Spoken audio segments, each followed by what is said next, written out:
Muy buenas tardes, respetables hermanos y hermanas. Dios bendiga a cada uno de ustedes. Nuevamente está con ustedes el hermano Alexander Castellanos para predicar palabra del Señor. Estoy transmitiendo a través del alumbrador cristiano y a través de mi programa Te daré lo mejor. Y como siempre, los días miércoles este programa lo transmito a las 5 de la tarde. Gracias a nuestro Dios vamos a iniciar otra nueva lección que es muy edificante y que trata sobre siempre el tema, ustedes saben que es la vida y ministerio de Cristo. Y lo que vamos a estudiar ahora son preparativos de última hora. Esa es la lección que vamos a presentar, este, y lo voy a dividir creo que en dos partes. Ahora va a ser la parte 1. En esta sección vamos a ver la última semana del ministerio de Jesús como continuación y vamos a ver específicamente el día viernes, el día en que Jesús murió, o sea, también es continuación. Luego veremos sobre la última cena también como continuación. Vamos a ver que se da ánimo y se hace advertencia a los apóstoles. Y por último, la parte que se ruega al Padre. Casi todo este estudio va a estar basado en Juan capítulos 14 hasta el 17. El Evangelio de Juan capítulos 14 hasta el 17. Jesús enfrentó una situación muy dura cuando se acercaba la hora de su muerte. En los pasajes que estudiaremos, veremos cuánto les recalcó a sus discípulos que la hora de su partida había llegado. Y él lo dice en el Evangelio de Juan capítulo 14, capítulo 16 y capítulo 17 en varios versículos. Pero miren lo que dice Juan 13:33. Hijitos, aún estaré con vosotros un poco. Me buscaréis, pero como dije a los judíos, así os digo a vosotros. A donde yo voy, vosotros no podéis ir. En un sentido, Juan capítulos 14 hasta el 17 presenta a Jesús haciendo preparativos de última hora. El texto comienza con el gran discurso de despedida pronunciado a los apóstoles en los capítulos 14 al 16 y concluye con la oración intercesora del Señor en el capítulo 17. Hay que reconocer nuestra incapacidad para abarcar Juan capítulos 14 al 17 como es debido. Esta es una de las más grandes secciones del Evangelio de Juan, un libro lleno de grandes textos. Uno de los más grandes tesoros de la fe cristiana, podríamos decir. En las preciosas expresiones, el discípulo amado nos ha dado un vislumbre de la vida emocional del Señor Jesús, vislumbre que no se encuentra en ningún otro pasaje de los evangelios. Cada palabra que Jesús dice refleja la preocupación que siente al dejar a estos hombres para que terminen la obra que Él ha comenzado. Lo más que podemos hacer en una lección es iniciarlo a usted en estos grandes capítulos. Usted podrá después dedicar toda una vida a reflexionar sobre ellos y a ser bendecido por las verdades allí reveladas. En lugar de tratar de hacer un estudio versículo por versículo o incluso un repaso segmento por segmento, destacaremos algunos de los temas abarcados. El enfoque consistirá en centrarnos en los preparativos que deben hacerse para un viaje. Al analizar Juan capítulos 14 al 17, tenga presente que Jesús estaba ante todo hablando a sus apóstoles. Puede hacerse aplicación general de muchos de los versículos, pero debemos de tener cuidado de no reivindicar para nosotros promesas que se hicieron exclusivamente a estos hombres. Por ejemplo, Juan 14, 26, mas el Consolador, el Espíritu Santo, a quien el Padre enviará en mi nombre, Él os enseñará todas las cosas y os recordará todo lo que yo os he dicho. Bueno, comencemos primeramente con el primer punto mayor, y me refiero a palabras de ánimo y consolación. Usted sabe que las despedidas son difíciles para todos, en todo lugar, en todo momento, en cualquier parte del mundo donde usted visita, ya sea a familiares, hijos, hijas o hermanos muy amados, amigos muy estimados. Las despedidas son difíciles para todos. Cuando Cristo habló de su partida, los discípulos se llenaron de tristeza. Dice Juan 16:6, pero yo os digo la verdad, os conviene que yo me vaya, porque si no me fuera, el Consolador no vendría a vosotros, mas si me fuere, os lo enviaré. Por lo tanto, el gran discurso de despedida comenzó con palabras de ánimo. No se turbe vuestro corazón, Juan 14:1. Más adelante Jesús dijo, la paz os dejo, mi paz os doy. Yo no os la doy como el mundo la da. No se turbe vuestro corazón ni tenga miedo. Juan 14:27. También veamos Juan 16:33. Estas cosas os he hablado para que en mí tengáis paz. Tengáis paz. En el mundo tendréis aflicción, pero confiad, yo he vencido al mundo.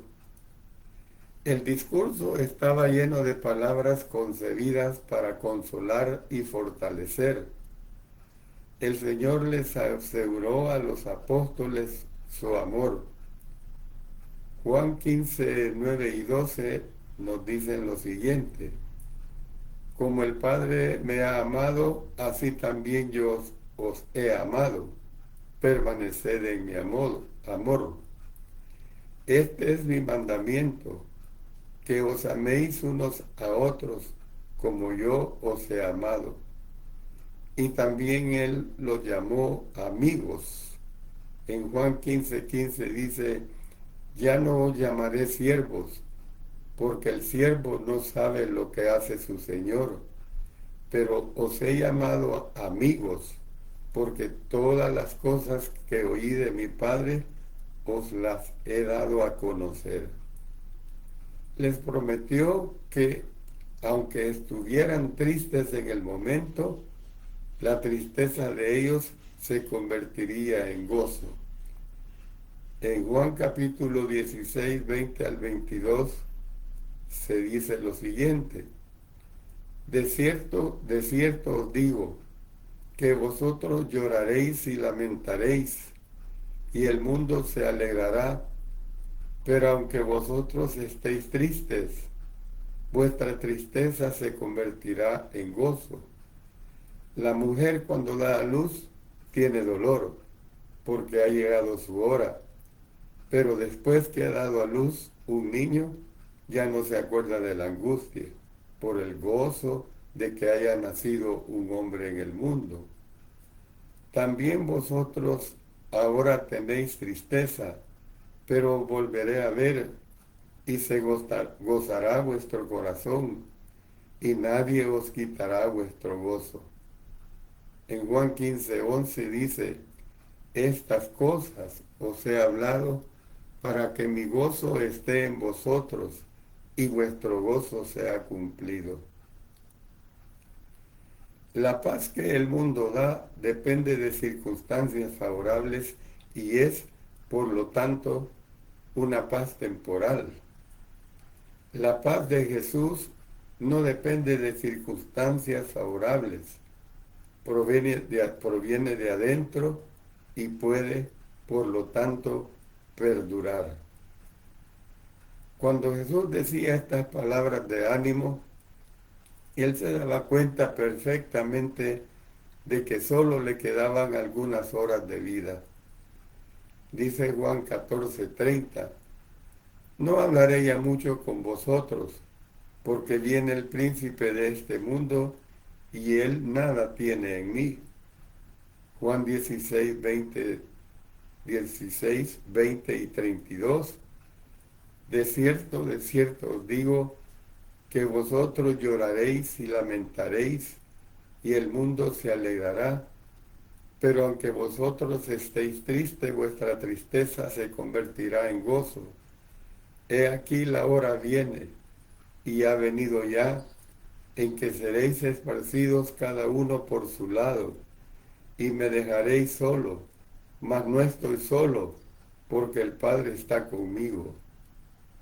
En Juan 17:1 dice, estas cosas habló Jesús, y levantando los ojos al cielo, dijo, Padre, la hora ha llegado, glorifica a tu Hijo, para que también tu Hijo te glorifique a ti. No obstante, él estaba preocupado por sus apóstoles. Inspiran el desinterés del Señor y su consideración para con los demás. No olvide, hermano y hermana, que estaba en los albores de su muerte. Por eso estamos hablando de preparativos de última hora. Segundo punto que vamos a ver es una importante explicación que él da. Cristo también informó a sus discípulos de las razones por las que era necesaria su partida. En primer lugar, el plan siempre había sido que después que hubiera venido a la tierra, él volviera a su Padre. Juan 14:28 dice, habéis oído que yo os he dicho, voy y vengo a vosotros. Si me amarais, os habrías regocijado, porque he dicho que voy al Padre, porque el Padre mayor es que yo. Juan 16:5 y 28. Pero ahora voy al que me envió, y ninguno de vosotros me pregunta, ¿a dónde vas? Salí del Padre y he venido al mundo. Otra vez dejo el mundo y voy al Padre. En ese momento se le restituiría su antigua gloria, porque el Evangelio de Juan 17:5 nos dice, ahora pues, Padre, glorifícame tú al lado tuyo con aquella gloria que tuve contigo antes que el mundo fuese. Jesús les dijo a los discípulos, si me amarais, os habríais regocijado, porque he dicho que voy al Padre. Juan 14:28. No obstante, Cristo recalcó principalmente cómo su partida beneficiaría a sus apóstoles. Les dijo: voy a preparar lugar para vosotros. Juan 14:2.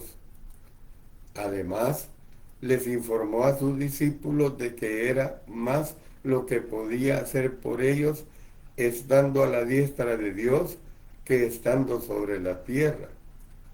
Esto fue lo que dio a entender al hablar acerca de orar en su nombre.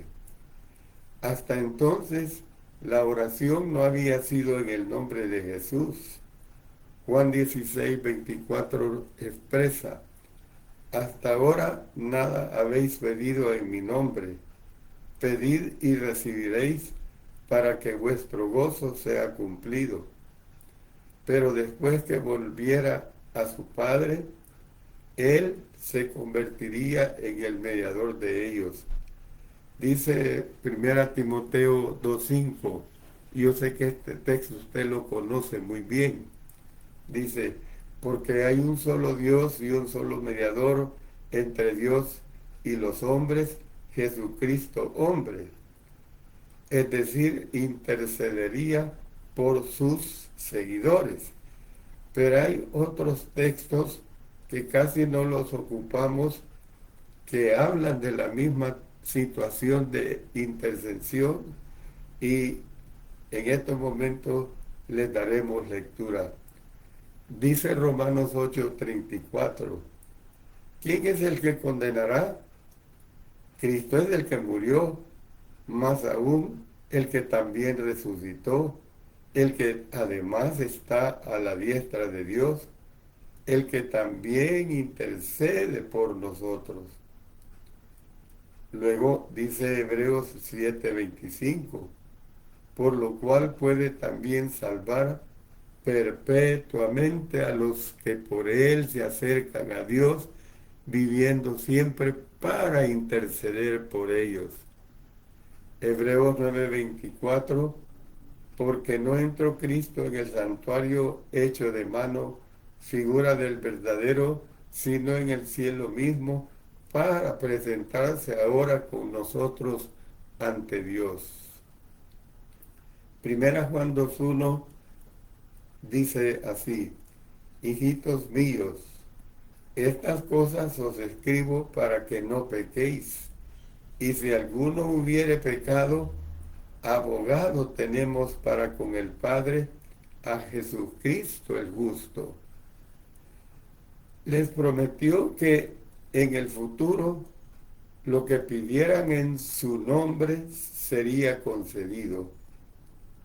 En Juan 14:13 y 14 dice: y todo lo que pidiereis al Padre en mi nombre, lo haré, para que el Padre sea glorificado en el Hijo. Si algo pidiereis en mi nombre, yo lo haré. Juan 15:16. No me elegisteis vosotros a mí, sino que yo os elegí a vosotros, y os he puesto para que vayáis y llevéis fruto, y vuestro fruto permanezca, para que todo lo que pidiereis al Padre en mi nombre, Él os lo dé. Juan 16:23 y 24. En aquel día no me preguntaréis nada. De cierto os digo, que todo cuanto pidiereis al Padre en mi nombre, os lo dará. Hasta ahora nada habéis pedido en mi nombre.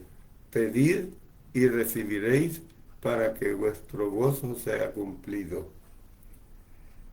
Esta promesa está condicionada a que se viva la clase de vida que Dios puede bendecir. Eso es lo que tenemos que entender. Primera Juan 3:22 dice: y cualquier cosa que pidiéremos, la recibiremos de Él. Y miren la condición que pone: porque guardamos sus mandamientos y hacemos las cosas que son agradables delante de Él, y a que se pida conforme a su voluntad. Primera Juan 5:14 expresa eso. El énfasis en orar en el nombre de Jesús continúa por el Nuevo Testamento. Mire lo que dice Efesios 5:20, dando siempre gracias por todo al Dios y Padre en el nombre de nuestro Señor Jesucristo. ¿Ve? Debemos entender que esto significa más que sencillamente decir la expresión en el nombre de Jesús al final de las oraciones. Más bien, orar en el nombre de Jesús incluye un reconocimiento de quién es Cristo, dónde está Él y lo que Él puede hacer por nosotros. La oración debe ser una expresión de nuestra fe y confianza en aquel que intercede a favor nuestro. Cuando Jesús les explicaba por qué se estaba yendo, su pensamiento principal era que Él tenía que irse con el fin de que el Espíritu Santo pudiera venir. Dijo, pero yo os digo la verdad, os conviene que yo me vaya, porque si no me fuera, el Consolador no vendría a vosotros, mas si me fuere, os lo enviaré. Juan 16:7. Algunos versículos más adelante, Cristo identificó a este Consolador como el Espíritu. Notemos en Juan 16:13. Pero cuando venga el Espíritu de verdad, Él os guiará a toda la verdad, porque no hablará por su propia cuenta, sino que hablará todo lo que oyere, y os hará saber las cosas que habrán de venir, todo lo que oyere, y os hará saber las cosas que habrán de venir, 3 años atrás, Juan el Bautista había dicho que él bautizaba con agua, pero que el Mesías bautizaría con el Espíritu Santo. Marcos 1:8. Yo a la verdad he bautizado con agua, pero Él os bautizará con Espíritu Santo. Ese bautismo del Espíritu Santo estaba a menos de 2 meses de cumplirse, porque miren lo que dice el libro de los Hechos, capítulo 1, versículos 5 y 8.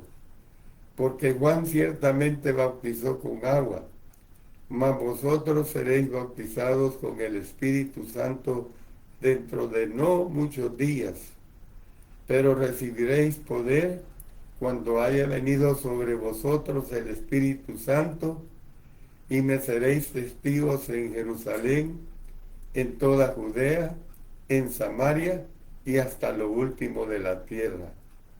Luego en Hechos 2:1-4 y versículo 33, cuando llegó el día de Pentecostés, estaban todos unánimes juntos, y de repente vino del cielo un estruendo como de un viento recio que soplaba, el cual llenó toda la casa donde estaban sentados, y se les aparecieron lenguas repartidas como de fuego, asentándose sobre cada uno de ellos, y fueron todos llenos del Espíritu Santo, y comenzaron a hablar en otras lenguas, según el Espíritu les daba que hablasen. 33. Así que, exaltado por la diestra de Dios, y habiendo recibido del Padre la promesa del Espíritu Santo, ha derramado esto que vosotros veis y oís. Jesús, por lo tanto, estimó conveniente darles a sus apóstoles una explicación preliminar en cuanto a la nueva relación que tendrían con el Espíritu. En Juan capítulos 14-17 se habla más del Espíritu que en el resto de los evangelios juntos. Y una cosa que hay que aclarar es que Jesús no explicó por qué tenía que partir para que el Espíritu pudiera venir. Anteriormente, En el Evangelio de Juan, el apóstol escribió que aún no había venido el Espíritu Santo porque Jesús no había sido aún glorificado. Juan 7:39. Por alguna razón, Jesús tenía que morir, ser resucitado y ascender a Dios para que el Espíritu pudiera venir. Tal vez el significado está en que el Espíritu no podía venir a revelar el Evangelio completo de Cristo, sino hasta después de su muerte, su sepultura y su resurrección, las verdades centrales del Evangelio. Dice 1 Corintios 15, 1 al 4. Además os declaro, hermanos, el Evangelio que os he predicado, el cual también recibisteis, en el cual también perseveráis, por el cual asimismo, si retenéis la palabra que os he predicado, sois salvos, si no creísteis en vano, porque primeramente os he enseñado lo que asimismo recibí, que Cristo murió por nuestros pecados conforme a las Escrituras, y que fue sepultado y que resucitó al tercer día conforme a las Escrituras. Entonces lo que vemos pues es que el envío del Espíritu merece tratamiento por separado en esta lección. Vamos a ver en la próxima división principal esta situación, pero por el momento leamos nuevamente esta palabra de Juan 16:7. Os conviene que yo me vaya. Esto puede relacionarse con la extraordinaria promesa de Cristo que se recoge en Juan 14:12. El que en mí cree, las obras que yo hago, él las hará también, y aún mayores hará, porque yo voy al Padre. Los apóstoles no hicieron obras, o sea, milagros mayores que las de Jesús en calidad, pero pueden haberlas hecho mayores en cantidad. Notemos lo que nos dice Hechos 5:12. Y por la mano de los apóstoles se hacían muchas señales y prodigios en el pueblo, y estaban todos unánimes en el pórtico de Salomón. Muchos creen que mayores obras es una referencia a predicar el Evangelio a la conversión de miles. En el contexto, el significado más natural de la palabra obras es milagros, pero Jesús puede haber empleado un juego de palabras dando a entender esto. He hecho grandes obras, o sea, milagros, pero cuando ustedes conviertan almas, eso será obra mayor, más importante, que todos los milagros que yo hice. Ellos hicieron estas obras por el poder del Espíritu. Ya hemos leído Hechos 1:8, dice, pero recibiréis poder cuando haya venido sobre vosotros el Espíritu Santo, y me seréis testigos en Jerusalén, en toda Judea, en Samaria y hasta lo último de la tierra. Romanos 15:19 dice, mas os he escrito, hermanos, en parte con atrevimiento, como para haceros recordar por la gracia que de Dios me es dada. Cristo recalcó que su partida haría esto posible. Después de todo, la palabra del Señor dice en Juan 13:16, el siervo no es mayor que su Señor. Entonces, veamos lo que la tercera parte de este estudio, que trata sobre consuelo para fortalecer. Jesús aseguró a sus discípulos que no les dejaría huérfanos. Juan 14:18. porque estaba enviando a alguien que le reemplazaría. El Señor Jesús dijo, yo rogaré al Padre y os daré otro consolador para que esté con vosotros para siempre.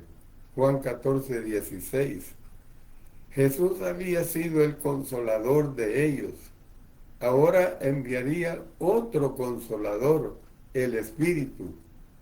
Cristo había estado con ellos 3 años solamente, pero el nuevo consolador estaría con ellos para siempre. El Espíritu Santo estaría con los apóstoles para el resto de la vida de ellos y estaría con los cristianos hasta el fin del mundo.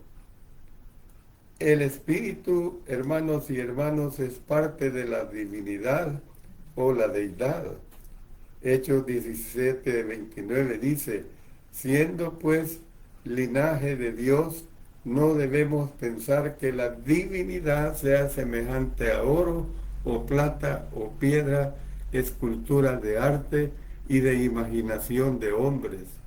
Romanos 1:20, porque las cosas invisibles de Él, su eterno poder y deidad, se hacen claramente visibles desde la creación del mundo, siendo entendidas por medio de las cosas hechas, de modo que no tienen excusa. Colosenses 2:9 dice, porque en Él habita corporalmente toda la plenitud de la deidad. La palabra griega que se traduce por divinidad se refiere al estado o a las cualidades de ser Dios. Hay una versión que traduce la palabra por la naturaleza divina o deidad. Es uno de los miembros de la llamada Trinidad, que consiste en el Padre, el Hijo y el Espíritu Santo. Mateo 28:19 dice, por tanto, id y haced discípulos a todas las naciones, bautizándolos en el nombre del Padre y del Hijo y del Espíritu Santo. En Juan 14:16 dice, cada uno, yo el Hijo, note, rogará al Padre, segundo, y el Padre os dará otro consolador, el Espíritu Santo, tercero. Para muchos, el Espíritu Santo es la persona más misteriosa de la deidad. ¿Por qué digo esto? De que para muchos el Espíritu Santo es la persona más misteriosa de la deidad. El Padre mismo es Espíritu. Juan 4:24 dice, Dios es Espíritu. Y los que le adoran en espíritu y en verdad es necesario que adoren. Y es santo. 1 Pedro 1:15. Sino como aquel que os llamó es santo, sed también vosotros santos en toda vuestra manera de vivir. Por lo tanto, cual sea el concepto que usted tenga en cuanto al Padre, transfiéralo al Espíritu y estará bastante acertado. Y con esta parte que voy a decir, voy a concluir el estudio de esta tarde. Aunque los tres seres de la deidad son iguales en naturaleza y poder, hay aparentemente alguna división de labores y responsabilidades, pero esto no quiere decir que le quita el poder el uno al otro. Por ejemplo, al Espíritu Santo se le atribuye la inspiración de las Sagradas Escrituras, porque la palabra de Dios es clara. Miren lo que dice 2 Pedro 1:21, porque nunca la profecía fue traída por voluntad humana, sino que los santos hablaron siendo inspirados por el Espíritu Santo.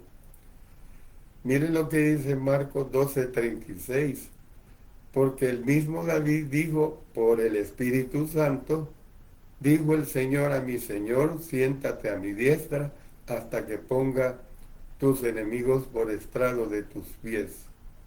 Hechos 1:16 dice, varones hermanos, era necesario que se cumpliese la escritura en que el Espíritu Santo habló antes por boca de David acerca de Judas, que fue guía de los que prendieron a Jesús. Hechos 4:25 dice que por boca de David, tu siervo, dijiste, ¿por qué se amotinan las gentes y los pueblos piensan cosas vanas? Y termino diciendo que Juan 14:16 nos da un vislumbre de su obra en la iglesia primitiva. Vendría bien una reseña de pasajes claves de estos capítulos, pero esto lo vamos a considerar en el próximo estudio con la ayuda de nuestro Señor, si Él nos lo permite. Como siempre, amados hermanos, les suplico sus oraciones por su servidor. Yo no he estado muy bien de mi salud. Ustedes han notado que todavía la garganta no está muy buena, pero al menos he podido dar el estudio. Y como siempre, les pido que compartan estos valiosos estudios porque son muy importantes para la hermandad en general.